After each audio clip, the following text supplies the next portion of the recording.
Floricanto presenta.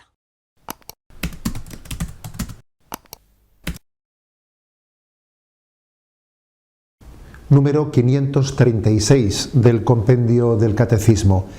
¿En qué sentido Abraham es un modelo de oración? Vais a ver que a partir de este número el compendio dedica unos cuantos números a cuáles son los modelos de Abraham, los modelos de la oración en el Antiguo Testamento, comenzando por Abraham. ¿En qué sentido Abraham es un modelo de oración? Responde así.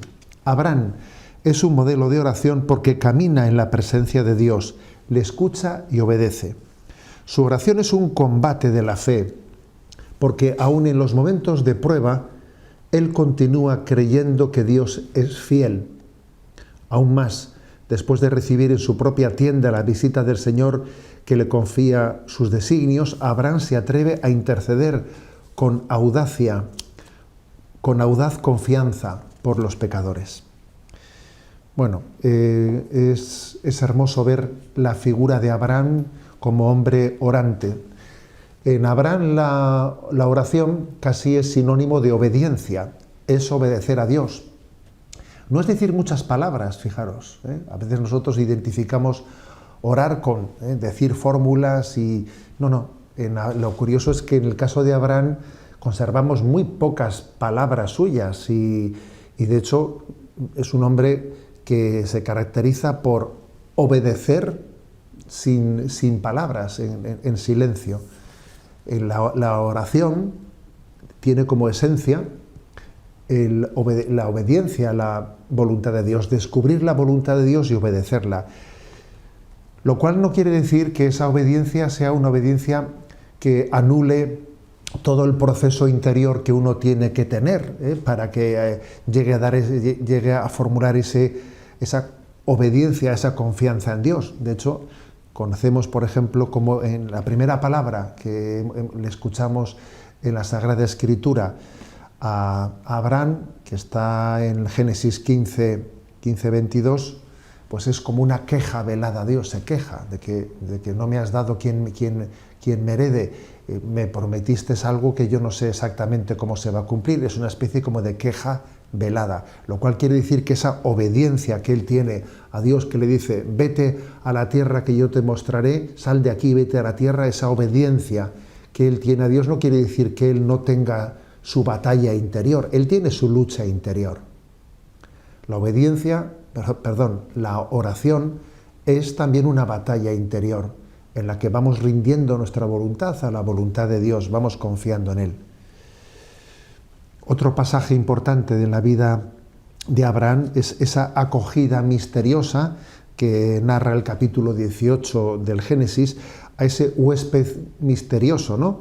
La hospitalidad de Mambré, como allí se presenta, pues un personaje misterioso en el que él, pues su posicionamiento ante Dios es el de acogida, acoge a ese personaje misterioso que está representando la llegada de Dios en nuestra vida y que en el fondo es el precursor de lo que será la llegada de Dios en la Anunciación, en esa encarnación en la que también María acoge la llegada de Dios en su seno, igual que Abraham había acogido la llegada de Dios en Mambré, en aquella encina, en la encina de Mambré, lo cual quiere decir que la oración es una obediencia a la llamada de Dios que nos dice, vete a donde yo te muestre, y es también una acogida de los dones de Dios. Importante también el pasaje de la intercesión compasiva de Abraham. Abraham ora a Dios en ese momento en que Sodoma va a ser destruido y ora pidiendo que pueda salvarse aquel pueblo, y dice, y si encontrásemos 40 justos, y si encontrásemos 30 justos, si encontrásemos 20 justos, parece como regateando, ¿no?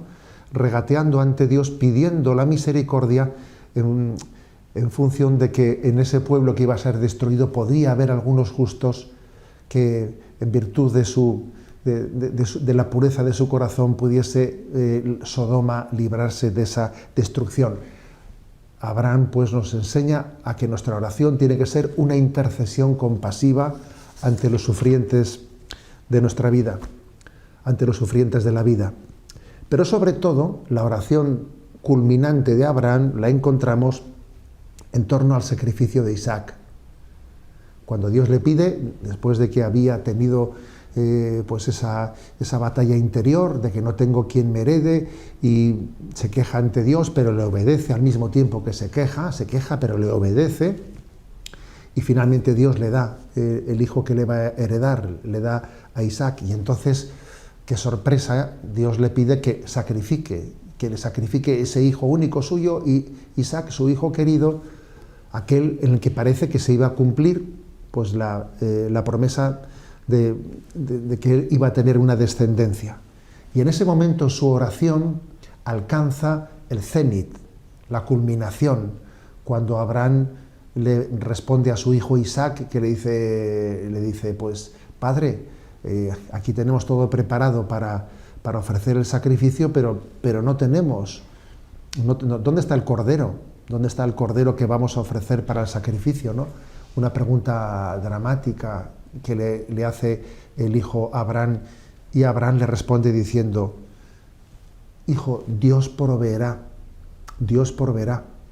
que es como decir, yo confío en Dios, Dios tiene un designio, es un designio de salvación. Por lo tanto, la gran enseñanza de Abraham es la confianza. Confío en Dios, confío en sus designios. Me fío más de los planes de Dios que de mis planes. Yo he imaginado un futuro, pero Dios, sin embargo, piensa las cosas de otra manera. Supongo que conoceréis todos ese famoso refrán mexicano que dice, ¿no? Si quieres hacerle reír a Dios, cuéntale tus planes, porque obviamente nosotros no somos conscientes de cuál es el designio eterno de Dios. Entonces, Abraham dice, Dios proveerá, vamos a fiarnos de Él, vamos a dejarnos conducir por Él. Y por eso a Abraham se le llama padre de todos los creyentes.